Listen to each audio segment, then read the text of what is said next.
ભાઈ કોઈ ઘેરે છે કે નહીં કે બધા ડુંગળી કાઢવા આવી ગયા છે? કોણ છે આ નોળિયો?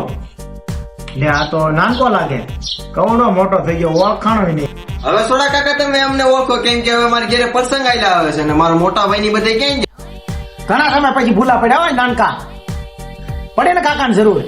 નાનો ભાઈ ક્યાં મોટો ભાઈ ક્યાં, આ કાકાની જરૂર પડે. કાંઈ કાકા જરૂર નથી પડી હો તમારી. આ તો મારા બાપાએ કીધું ને એટલે તમને હું કહેવા આવ્યો છું. અંદર આવતો રે નાનકા, એવું ન હોય, અંદર આવ. તું કેવા હું આવ્યો છું મને એ તો કે તું પેલા.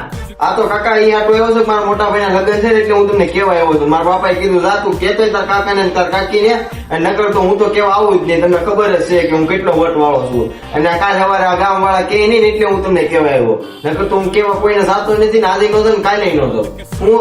અને તમારે આવું હોય તો આવજો ને, કાંઈ ને એક બે હાડા થઈ ને મારો ભાઈ કઈ બંધ નહીં રહી જાય કે પૌણામાં વટલી તું ક્યાં કરીશો?